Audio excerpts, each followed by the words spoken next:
Alright, so today we are going to be ranking the entire John Cena retirement tour and going over each match and putting them in a tier list. My name is Curtis, or That One Cactus, and I'm new to the wrestling sphere, so if you enjoy, be sure to subscribe to join me on this journey. Before we start, let's go over the tiers themselves. So we have S tier, which is named Godly, and these are the matches, like, when you think of a John Cena retirement tour, like, before it even happened, you're thinking of a John Cena retirement tour, you're thinking of what you want, what your expectations are. These reach your expectations and probably surpass them. The A tier, these are for the great matches. They don't quite reach the heights of the Godly matches, but you will still go back and watch them because they are great matches. They just didn't quite reach the heights of the Godly tier. B tier, these are for the good matches. They're just like, they're not great, they're good, like, you enjoy them in the moment. I don't think you're gonna go back and watch any of them, and they had potential, like they just might not have had enough time.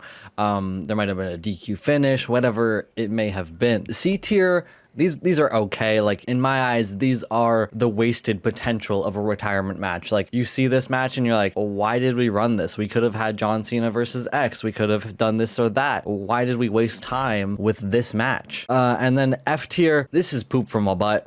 They're bad. They're horrible. You're not going to watch it. It hurts you to think about this match. They are straight poop from a butt. Starting off, we do have the 2025 Royal Rumble match. Now, this match overall was a great match, but we are only going to be, like, taking into account Cena's participation in the match. Overall, it was one of the better Rumbles that I've seen. I've only seen a handful of Rumbles. Let's see. I first watched wrestling when I was like 11, 12, and that was way back in like 2011, 2012. And I don't have much recollection of those Rumbles. And then I tried to get back into wrestling a couple of times, but never quite made it there. Like, I would tune in and I'd be like, oh my god, there's Randy Orton, I love him. And then I saw that he was like with the Wyatts, I think it was, and I was like, what are they doing? And I tuned out. I didn't even give it a chance. And then I got back into wrestling when Cody Rhodes returned. Like, the first match I watched back was when Cody Rhodes came back from his injury at the Rumble. I didn't know that he was returning. I was just like, oh wow, I knew that guy. He was part of Legacy, and then he won. And I've been on board ever since. All of these matches just now, so then they're fresh in my mind, so I can accurately talk about them and not just like think of them over the years. The Royal Rumble starts off pretty hot. John Cena comes out and he eliminates Braun Strowman. Like, first he like gets him up on his shoulders for the AA, doesn't quite get it there, pulls the rope, and gets the elimination on Braun Strowman. Then he eliminates Finn shortly after with an AA to the outside. Then we had the moment where John Cena is staring down Roman Reigns. Then CM Punk comes out, and then they kind of just stand there and stare at each other for like a solid minute. Like, it was really weird. They didn't do anything. It was just like they were just there to aura farm until Seth came out, and that's when things started to happen. Cena was doing his like over the top facials. Cena then became like pretty quiet. Like, he was a background character until the final three. He didn't really have much on-screen presence. He was just like beating people up in a corner or like just having his own little brawls. But then when the final three hit, that's when he teased the double AA. Jey Uso slips out, kicks Logan, John Cena eliminates Logan, and then we have the final segment, which I really did enjoy, even if Jey Uso did win. It was a shock at the time, and John Cena was the runner-up. I will put this in the good tier. John Cena didn't have like a huge role for a majority of the time he was in the Rumble, and I still find it silly that they just stood there and stared at each other for like a solid minute straight. So I'm just going to put that in good. Next up, we have the Elimination Chamber. Now, I am going to attach the heel turn with this. So John Cena in this match was the second last to come out of his pod, CM Punk being the final contestant. He immediately hits his 5 moves of doom. He starts hitting everything that moves with an attitude adjustment. Like, if you were breathing, you were taking an AA. It's an awesome start. And then we have Rollins being the ultimate bad guy, trash talking John Cena, leading to CM Punk and John Cena doing some tag team moves onto Rollins, and that was really cool to see. That then turns into a mini match between John Cena and CM Punk, and it was some really solid wrestling, and like in the moment everyone was super hyped because like this is the first time we're really seeing these two lock up again. And then Seth gets back up, throws Cena through the pod to take him out temporarily. And then we have the end sequence with the stomp seemingly out of nowhere to CM Punk, leading to him tapping to the STF. But yeah, John Cena won. It's exactly what you wanted to see. They had a lot of great moments in this match. And then we had the heel turn. And the heel turn, sure, the run afterwards, they could have done better, but the heel turn itself, that moment was so unexpected. I think that single-handedly puts this into the godly tier, because that's a moment that will be remembered for like the rest of time. And next up we have Cody Rhodes versus John Cena, part 1 at WrestleMania. Oh boy. Cena wrestles very slow. He's trying to work this very old school heel style. The first time he gets hit, he leaves the ring.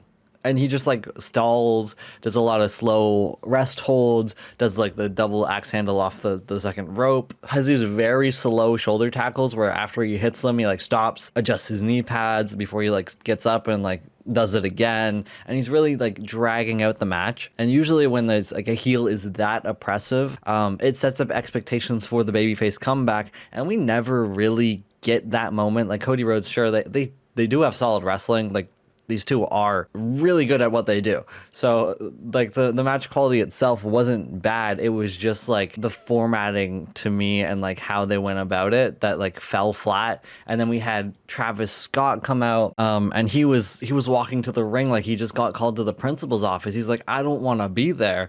It took forever. But yeah, I just wasn't a fan of the structure of the match. And then the ending really fell flat with like the I'm gonna hit you. Wait, you're my goat. I can't do it. Well, I can. Bam. And it's over. Like, I'm glad Cena won his 17th. I'm not happy that it went down this way. I think it was just okay. I don't think it was poop from a butt, but I think it was okay. Next up, we have Backlash. Rewatching this match, I forgot how many ref bumps there were. There were like 3 ref bumps. Nick Aldis comes out, gets RKO'd. Security guards get RKO'd. Things get crazy. But here in this match, Cena dropped his like slower style from WrestleMania. He's starting to work his normal wrestling style, which was greatly appreciated. We have the spot where he goes for the attitude adjustment and Randy Orton holds him on the way down, turning it into like an RKO variant. We also have the very cool RKO out of nowhere off of the shoulder tackle.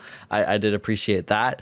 We also have Randy Orton hitting an attitude adjustment on John Cena. First onto the announce table, which was supposed to break, but it didn't really participate. So then they do it again on a regular table on the outside. And watching this back, the amount of finishers in this match was insane. Like, I know a lot of these matches will have the finisher spams and like Super Cena stuff, but the amount of AAs and RKOs in this match was crazy. And then the finish with the punt attempt into Ron Cena coming out R-Truth, saying like, no, you can't do it, Randy. This is my goat. He's gonna be good. I do think this is a good match. I don't think it didn't quite reach the levels of great. I do love Randy Orton. He's like one of my favorite wrestlers of all time. So maybe there's some bias there, but yeah, we'll leave it in good. Next up, we have Saturday night's main event, John Cena versus Ron Cena.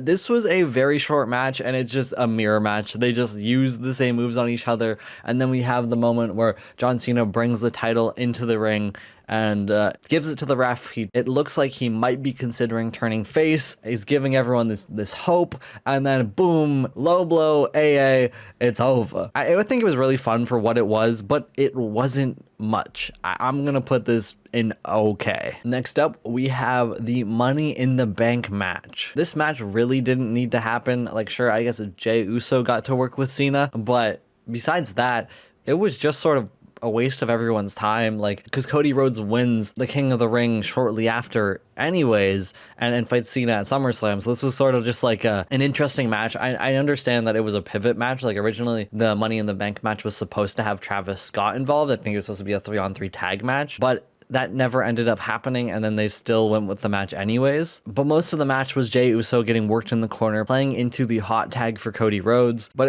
it went on for far too long. I think it was like 10 minutes of Jey Uso just getting his ass beat. But then once Cody gets in, things start to get a little better as the pace ends up picking up quite quickly. We have Logan Paul accidentally splashing Cena. We have a very nice end sequence. We have the spot where Logan Paul is holding the drone while he gets superplexed and then frog splashed on. And then we have the moment on the outside where John Cena is going to hit the AA on Cody Rhodes. He gets out of it. Jey Uso spears John Cena, and then Shortly after that, Logan Paul hits the moonsault off of the second rope on the outside to the announce table, which was a really fun spot. And then to wrap it up, we had R-Truth return because for some reason he was let go in 2025. I don't really understand why that happened. So I guess he's back, even though that moment shouldn't have never happened in the first place. And because of like that and like the tag sequence, I think it was just okay. I would have preferred another match in place of this. Next up, we have R-Truth versus John Cena again, but this match is also very short, ends in a DQ, and it's really here to set up the pipe bomb. The pipe bomb itself was really good. I enjoyed it a lot. I think I should attach it to this match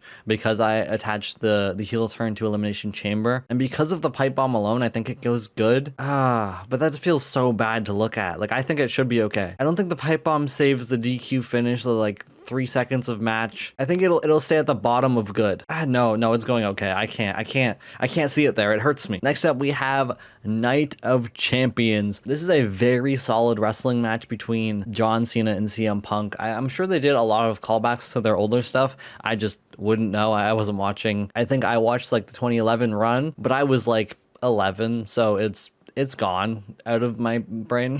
Cena again here teases the face turn with the crowd chanting no, no, no, and then he doesn't go for the title shot. We then get a ref bump, and then we have the Vision come out. We have Seth Rollins come out with the Money in the Bank briefcase with the bronze. This then leads to Penta coming out with doing his very slow walk to the ring, and then Sami Zayn following it up. A lot of fun shenanigans. We also have a callback to the heel turn where John Cena goes to low blow CM Punk. CM Punk blocks it, and it looks like CM Punk's about to win, and then Seth Rollins gets involved, stomps him, and John Cena throws him out of the ring and wins the match due to Seth costing CM Punk once again. Right now I am editing this video and I totally forgot to talk about when John Cena absolutely decks Charles Robinson in this match. Like, that alone adds a layer. I totally didn't mention that, but bro got taken out, like straight up football tackled. That was awesome, and it needs to be said. That is why this match gets an extra point. That was amazing. I did like a lot of the shenanigans. I think I'll put this great. I think I might move Backlash up as well,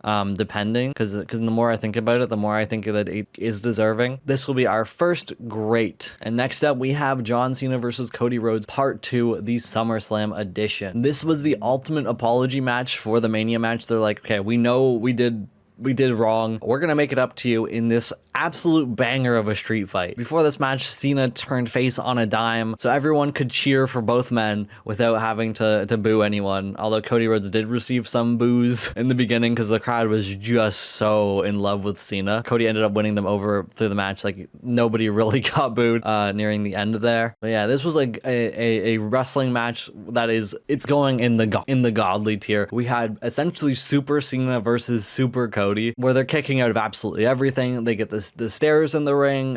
Cody slams Cena onto the stairs. Cena then later in the match picks up the stairs and throws it at Cody to the outside. They did make a good use of the stipulation. They were used a crutch. They used tables. They used stairs. They used chairs. They used everything. The match, to me, there's like 3 segments. So we have like the normal wrestling match in the middle of the ring.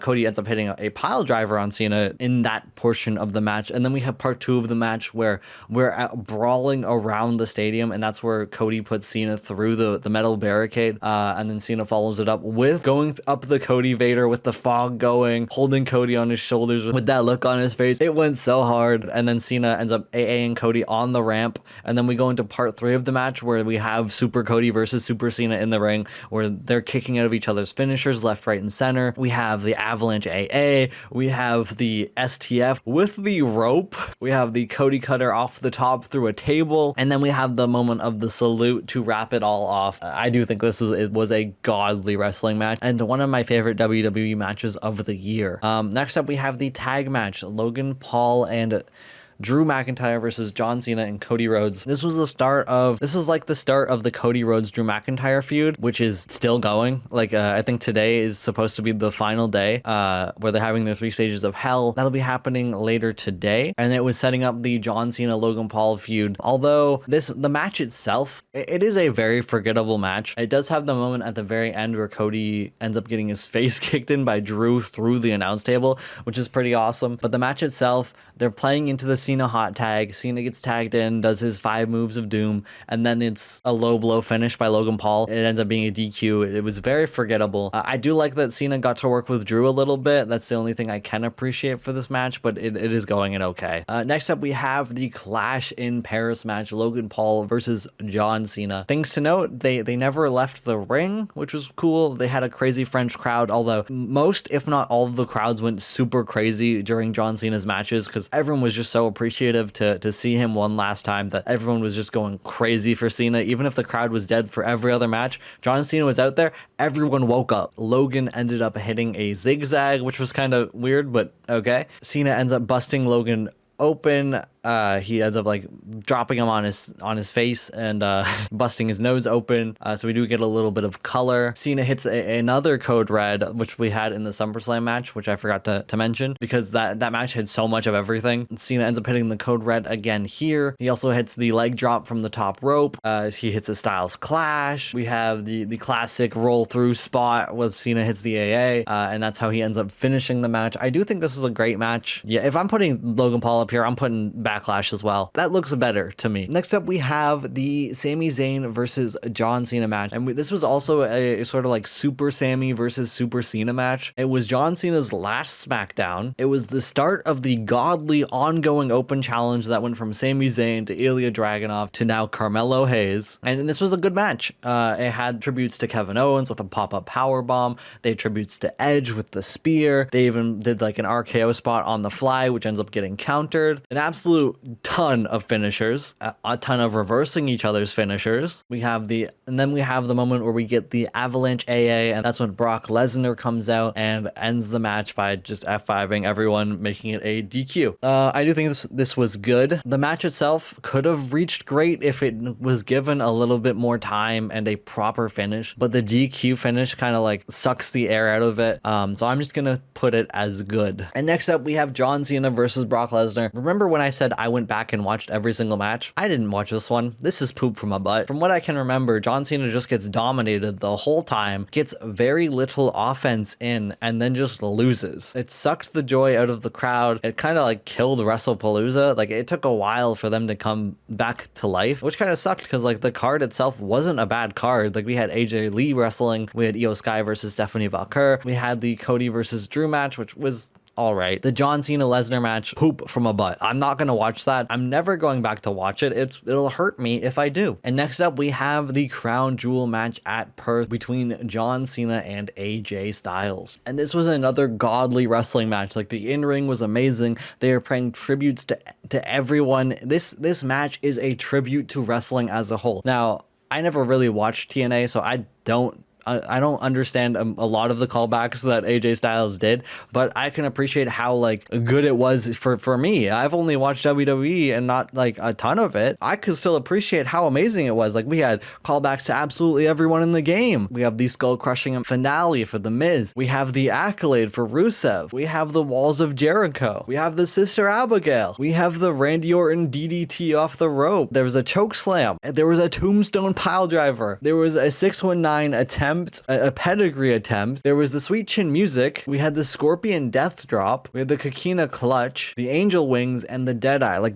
that was insane. And they never left the ring on top of that. Like it was so good. It was godly. Honestly, I'm gonna move it up. All right, it's going to the front. I think in godly order, that's good. And then we have Cena versus Dominic, part 1. This is where they're in Boston and John Cena says, anywhere else you have a chance, but tonight I'm invincible. Straight up big dicks Dom and says, I'm taking that title. Triple H makes it official. They end up doing the Eddie Guerrero spot with the chair and then the toss and then the chair bang and then they both play dead, which was so cool. And then we have the ref bump where we see Dom tapping and we're like, oh no, Dom got the visual loss. He might actually like slime his way through this, but Cena ends up outplaying the cheating. Then we have the roll through Super Cena moment where he's like, yeah, I'm gonna tank your 619, I'm gonna tank your frog splash, I'm still gonna roll through, pick you up and AA you and take your title. And that moment alone was so good.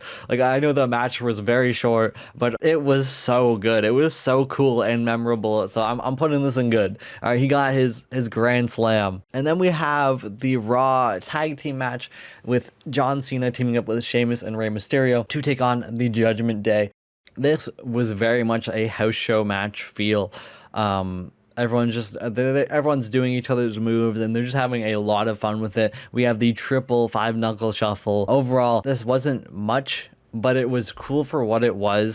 I do think I'm going to put this in good as well. I do think it's a better tag match environment than the matches down here. The crowd was super into it. Everyone loved it. It actually got some time. Sure, the Judgment Day lost like they were expected to, but it was just nice seeing Cena work with Sheamus and Rey Mysterio and then the members of the Judgment Day, because it was like fresh faces all around. I do think I'm gonna put this in good. But then we have the Survivor Series match between Dominic Mysterio and John Cena, where Dominic wins his title back. He does the fake shoulder injury spot, which actually had me very concerned in the moment until it started taking too long, and then I was like, maybe they're working me. But with like the Penta stuff that happened prior, it was like, oh gosh, is this real? And then we had the girls of the Judgment Day hit their moves on John Cena, so we have a pop rocks into a Tahana bomb, which then gives Dom's about to like get out of this fake injury and win, and the ref's like, what? No, that's not allowed. I'm just gonna stall you so you can't touch Cena for a bit. And then we have the moment where JD and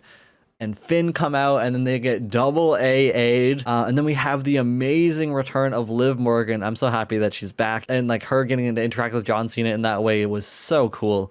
Her faking us out with the, oh, I'm turning on Dom, hops into Cena's arms, and then heel turns on him, kicks him in the nuts, hits him with the title, and then Dominic is able to finish it off. I do think this was a great match, and I think it's because of how he interacted with the Judgment Day, which makes it great for me. And then we have Saturday night's main event, John Cena versus Gunther. Now, this one is a controversial one for sure. I enjoyed this match. I've never seen a crowd get so into a chokehold. And even before that, we had like the AA on the top of the stairs through the table. We had so many fun moments in this match, and it was just like everyone rallying for Cena. And I do think that the environment of this match helped a lot. Like I always knew John Cena was gonna lose. I didn't think he was gonna tap. I would have preferred if he passed out and being like, I'm not giving up on you. My body is because I am older and because this is my retirement. I can't hold on any longer